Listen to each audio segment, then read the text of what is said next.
Bonsoir à tous et bienvenue. À la une ce soir, le CPS, Conseil de paix et de sécurité de l'Union africaine, a annoncé la suspension du Niger de ses institutions après le coup d'État orchestré par le général Tchiani dans le pays. Une suspension qui va durer, selon le communiqué, jusqu'au rétablissement de l'ordre constitutionnel. Le coup d'État au Niger est consommé, il faut tourner la page et négocier la libération du président Bazoum.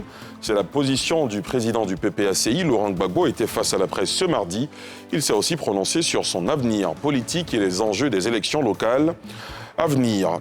Et puis, à 12 jours des municipales et régionales, la CEI a procédé à la remise symbolique des affiches et spécimens de bulletins de vote à des listes de candidatures. 749 listes de candidatures sont enregistrées pour les municipales et 93 pour les élections régionales. Ibrahim Kuibiar Koulibaly invite à une campagne civilisée pour des élections apaisées. Près de 4 semaines après le coup d'État au Niger, l'Union africaine a annoncé sa décision aujourd'hui de suspendre le pays de ses institutions. Une suspension qui va durer, selon le communiqué, jusqu'au rétablissement de l'ordre constitutionnel.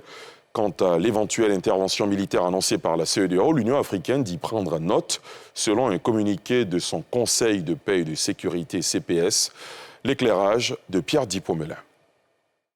Réuni le 14 août dernier, le Conseil de paix et de sécurité de l'UA a décidé de suspendre immédiatement la participation de la République du Niger de toutes les activités de l'UA et de ses organes et institutions jusqu'au rétablissement effectif de l'ordre constitutionnel dans le pays.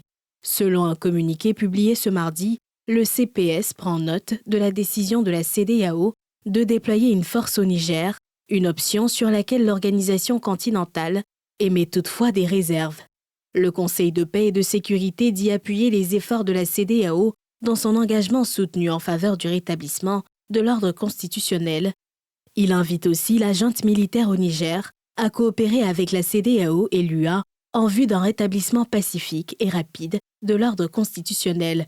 Ce communiqué intervient au moment où à Niamey, la télévision nationale a annoncé que 12 soldats avaient été tués dimanche dans la région de Tillabéri, au sud-ouest du pays, dans une embuscade de djihadistes présumés. Le président du Niger, Mohamed Bazoum, renversé par un coup d'État le 26 juillet et retenu depuis prisonnier, ne démissionne pas et est bien décidé à se battre pour la sauvegarde de la démocratie, assure sa fille dans une lettre ouverte publiée dans le quotidien français Le Figaro. Les populations nigériennes sont durement éprouvées quelques semaines après le coup d'État survenu le 26 juillet dernier. Les sanctions économiques de la CEDEAO à l'encontre du pays ont totalement ralenti l'activité économique. La rareté des produits de première nécessité ont provoqué une inflation générale du fait de la fermeture des frontières terrestres avec le Bénin et le Nigeria. On retrouve Pierre Dippomelin. La situation économique du Niger se dégrade au fil des jours que la crise se prolonge. Le Nigeria a mis fin à sa fourniture du courant dès l'entame de la crise, mettant à mal plusieurs activités commerciales et industrielles. Des camions de denrées alimentaires sont restés bloqués aux frontières du Niger avec le Bénin et le Nigeria, provoquant une inflation du fait de la rareté des produits de première nécessité. En plus du blocus économique imposé par la CEDEAO, plusieurs pays et organisations internationales ont remis en question leur aide financière. Seul secours pour les militaires qui ont renversé le président Mohamed Bazoum, les frontières du Burkina Faso, où un convoi d'environ 300 camions, principalement chargés de produits alimentaires, arrive à Niamey pour l'approvisionnement du pays, même si cet effort reste largement insuffisant. Dieu merci, Allah nous a ramenés à la maison en bonne santé. Nous avons quitté Abidjan. Nous sommes rentrés au Burkina à Kaya et le convoi nous a emmenés à Dori.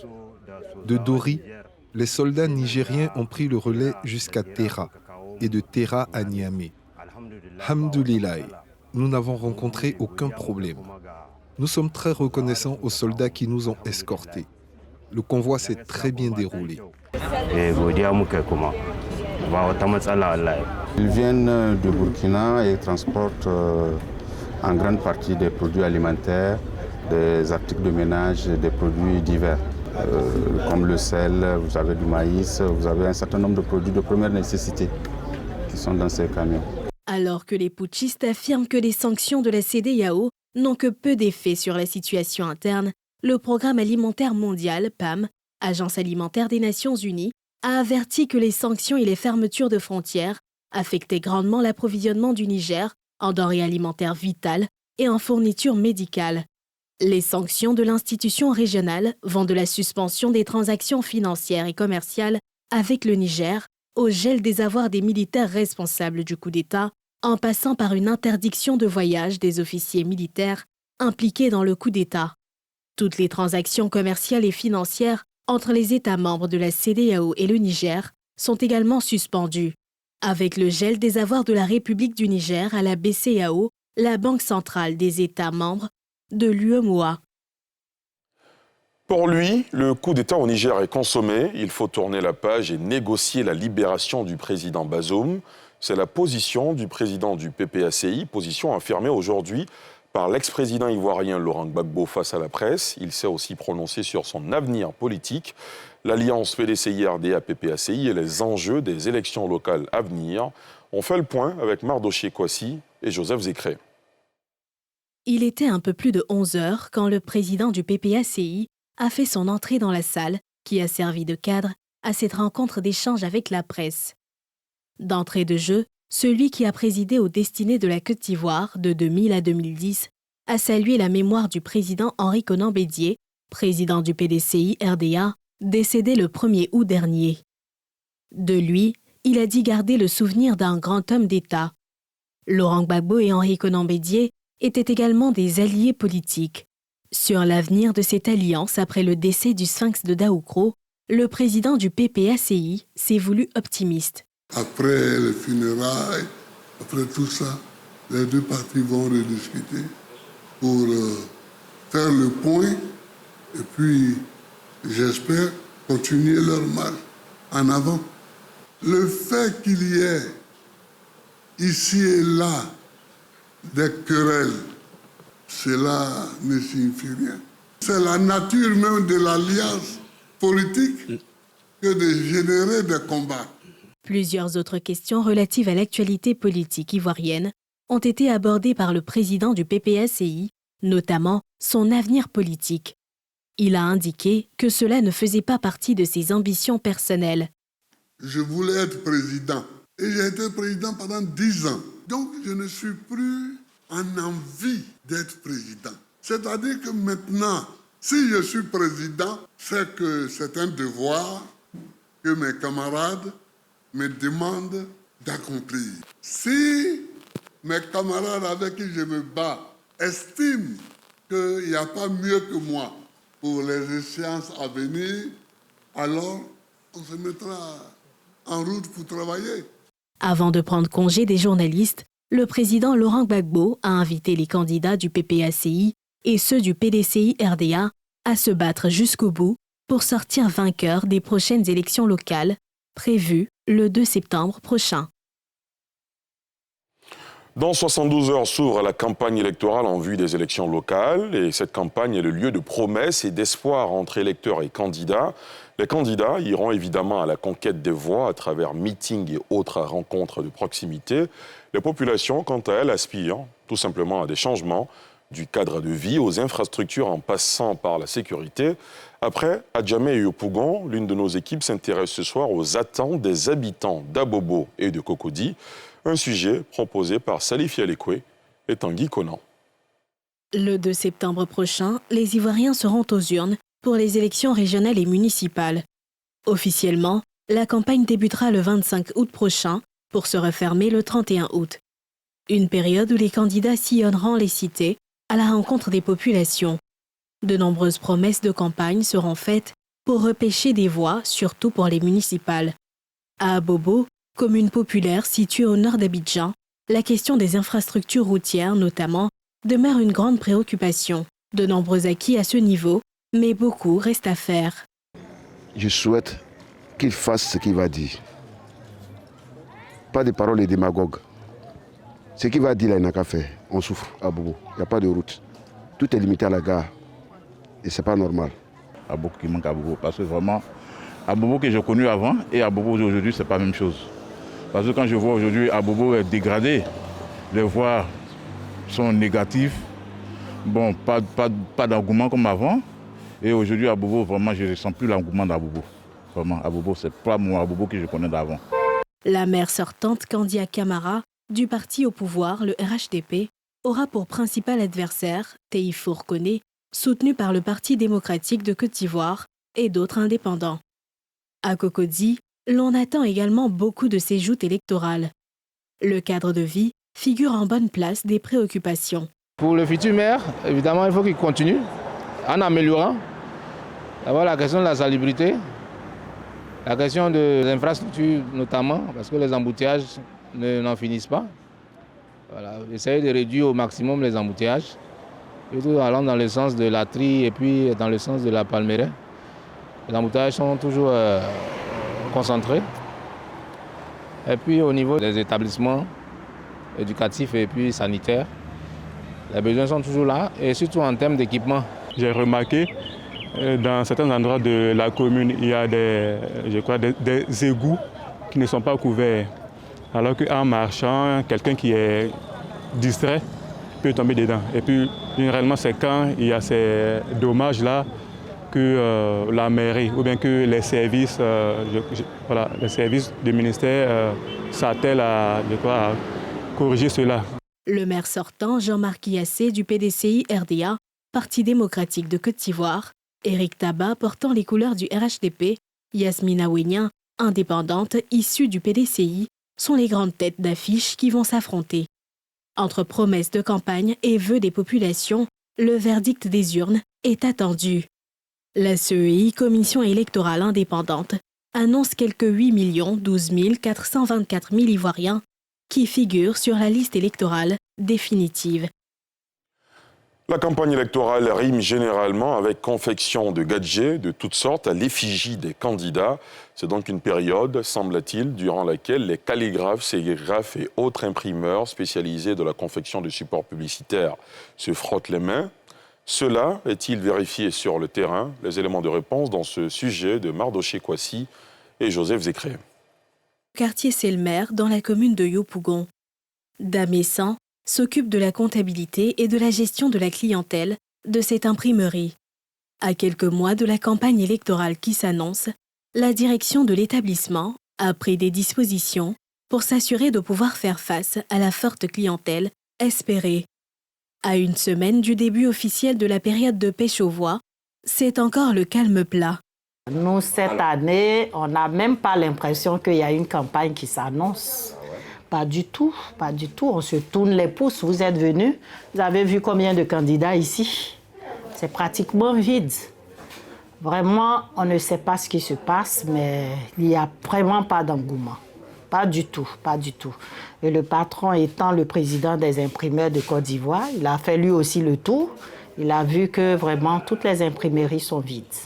Même ambiance dans cette jeune entreprise de conception et d'impression qui espère toujours de belles surprises dans cette dernière semaine avant le début officiel de la campagne électorale. Nous avons même renforcé nos matériels de travail. Au début, on avait seulement qu'une seule presse. On a acheté une deuxième presse, on a acheté une presse à stylo pour pouvoir se préparer pour la campagne. C'est une période que tout imprimeur attend. Nous gardons espoir. On sait que d'ici quelques temps, on aura de bonnes nouvelles. Ces entreprises doivent faire face à une concurrence jugée déloyale par les responsables qui, selon eux, leur a fait perdre leur clientèle habituelle. Nous sommes confrontés vraiment à une menace terrible, surtout avec l'avènement des réseaux sociaux. Nous avons beaucoup de candidats qui préfèrent faire des conceptions et puis balancer les informations sur les réseaux sociaux. Il faut aussi dire qu'il y a vraiment des imprimeries qui s'installent vraiment de façon clandestine dans leurs salons et aux abords des routes. Et ils nous font la concurrence alors que ces derniers ne payent même pas de taxes, même pas de loyer. Ils n'emploient peut-être qu'un seul personnel et ils font le même travail que nous. Dans cette rue de la commune d'Adjamé, par contre, l'ambiance est tout autre. Cet imprimeur sérigraphe et son équipe croulent sous le poids des commandes. Chaque élection, ce n'est pas facile. Bon, les clients, quand ils viennent comme ça, ils sont pressés et puis ils veulent être satisfaits. Donc il faut mettre les moyens pour pouvoir les satisfaire. Nous avons acheté le matériel, nous avons recruté des jeunes, mais ce à quoi on s'attendait vraiment, ça a dépassé nos entendements.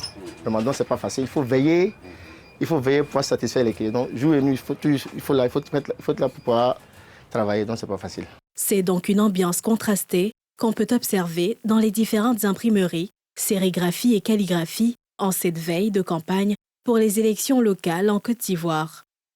Les candidats, eux, se donnent les moyens de s'offrir les meilleurs gadgets possibles pour véhiculer les images auprès des électeurs. Ce mardi, la CEI, Commission électorale indépendante, a procédé à la remise symbolique des affiches et spécimens de bulletins de vote à des listes de candidatures. 749 listes pour les municipales et 93 pour les régionales. Le président de l'institution, Ibrahim Tubiar Coulibaly, a invité à une campagne civilisée pour des élections apaisées. Salif Yalekoué. 250 observateurs viendront en appui aux 11 565 moniteurs d'alerte précoce dans les 31 régions et les districts autonomes d'Abidjan et de Yamoussoukro pour les élections couplées qui vont se tenir dans moins de 2 semaines. Ce déploiement s'inscrit dans le cadre de la mission de l'OSCS, Observatoire de la solidarité et de la cohésion sociale. La mission d'observatoire électoral vise à sensibiliser les acteurs politiques et les Ivoiriens à adopter des attitudes citoyennes. Nous aurons à sensibiliser les populations à une participation citoyenne aux élections, à faire le monitoring du processus électoral, à déployer donc des observateurs, à alerter la commission électorale indépendante et les différents acteurs de réponse sur les situations menaçant le processus électoral et la cohésion sociale de façon générale. Conduite par le ministère de la Solidarité et de la lutte contre la pauvreté, l'OSCS mène cette mission depuis 2016. Au regard des enjeux des élections du 2 septembre 2023 et des risques de violence localisés, notre ministère, à travers l'Observatoire de la solidarité et de la cohésion sociale, a reconduit sa mission d'observation électorale proactive en tant qu'outil de prévention, de gestion des violences électorales. Une force importante dans l'apaisement du climat en Côte d'Ivoire, la jeunesse. Le Conseil national des jeunes de Côte d'Ivoire, à travers son président, réitère son engagement à être un acteur pour la stabilité du climat électoral. Nous nous associerons donc dans la mise en œuvre pratique de cette campagne, d'autant plus que les moniteurs sont constitués en partie par des présidents de jeunesse des départements, des villages et des régions. Et nous fondons un très bon espoir donc, dans le sens donc, du caractère électoral de ces élections qui, sans nul doute, sera apaisé pour le meilleur des Ivoiriens. Pour les élections municipales et régionales, prévues en septembre prochain, l'Observatoire de la solidarité et de la cohésion sociale entend pleinement jouer sa partition pour le bonheur des Ivoiriens. C'était plutôt un sujet concernant les organisations de la société civile qui, en prélude aux élections, s'activent pour des élections sans violence. Vous venez donc de suivre un reportage de l'Observatoire de la solidarité et de la cohésion sociale qui a procédé au lancement officiel de la mission d'observation électorale proactive. Le reportage sur les affiches offertes par la CEI vous sera proposé dans nos prochaines éditions. On s'intéresse maintenant au gaz butane. Dans plusieurs communes d'Abidjan, c'est la course à la recherche du gaz butane qui se fait de plus en plus rare dans les points de vente. Une pénurie qui semble se généraliser de jour en jour dans les ménages, mais aussi dans les commerces qui en dépendent. Quelles sont les raisons qui occasionnent cette situation de manque? On fait le point avec Moussa Nikiema et Eric Kimou. Depuis quelques jours, le gaz butane manque dans les ménages à Abidjan. Sur la tête ou à brouette, les usagers se démènent pour renouveler leurs bouteilles vides. On s'est promené dans tout Saint-Mer, dans tout Yopougon. Aux alentours, on n'a pas eu. Hier même, je l'ai appelé pour lui demander s'il y a un envers. Il m'a dit non. C'est de suite là, je l'ai appelé, il m'a dit que c'était venu avant-hier. Donc, je lui ai dit qu'il n'a qu'à réserver une bouteille pour moi, j'allais venir chercher. Là, je vais 3 jours que je cherche le gaz. Dans les dépôts, il n'y a pas. Ils disent qu'il n'y a pas de gaz, donc on n'a pas encore rechargé. Donc depuis, comme ça, mais je vais chercher aussi. Jusqu'à là, on se débrouille avec le charbon qui nous revient vraiment très très cher. Dans plusieurs points de rechargement, il est difficile de s'approvisionner. Il n'y a pas de gaz. Je suis allée devant la mandi, il n'y a pas. Je suis venue ici. Il n'est pas eu aussi. Habituellement, les camions viennent, mais ces temps-ci, ce n'est pas le cas. Actuellement, nous ne recevons rien. C'est-à-dire que nous, on a les charges. On a les charges des magasins, il y a la mairie, bon, il y a même les impôts. Rentrer dans le magasin, c'est la poussière. J'ai envie même de mettre la clé sur le paillasson. Parce qu'il y a tellement de difficultés dans la vente du gaz que celui qui n'a pas le courage là, il ne peut pas le faire. Pour recevoir gaz, on est obligé d'appeler ceux qui vont venir nous livrer. Aujourd'hui, comme ça, on a reçu, voilà, ça c'est 2 semaines, ça vient d'arriver. On a reçu aujourd'hui 22 bouteilles, alors qu'habituellement, on dépasse 22. La société là, eux, ils ont des camions qui viennent, donc on prend le numéro des chauffeurs. Là, comme ça, quand on les appelle, est-ce qu'on peut avoir le gaz? Si possible, si on veut avoir, ils disent oui. Cette apparente pénurie sur le terrain est comblée par le charbon. Il n'y a pas de gaz. Nous avons des problèmes même. Actuellement, tout est vide dans le magasin. Là. Dans 2 jours, je paie charbon jusqu'à ça peut faire 7 000 comme ça, avant de préparer. 7 000. Avec gaz là, au moins, je peux faire un peu d'économie. Actuellement, tout est vide, mais à la maison, mais à domicile chez moi, mais il n'y a pas de gaz même. C'est avec charbon, mais il travaille. La direction des hydrocarbures impute cette situation au résultat de la traque contre les dépôts frauduleux de transvasement de gaz butane. Par ailleurs, la direction a produit un communiqué dans lequel elle signifie que les sphères de stockage de gaz butane sont à 100% de leur capacité et l'écoulement du produit, après de légères perturbations, est convenablement assuré par les circuits de distribution. Elle invite les populations à se rendre dans les dépôts légaux et autres points de vente pour se procurer le gaz butane.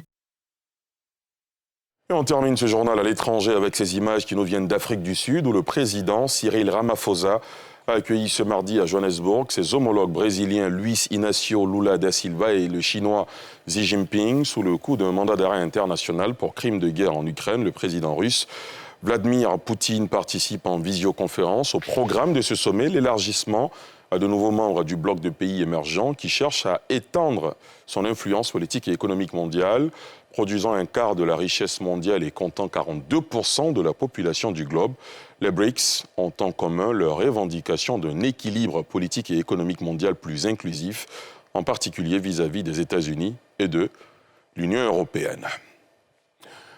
Voilà, c'est ici que prend fin ce journal préparé par l'ensemble de la rédaction. Merci de l'avoir suivi. Demain à 19h50, vous avez rendez-vous avec Pierre Akpro. Moi, je vous retrouve dimanche dans NCI 360.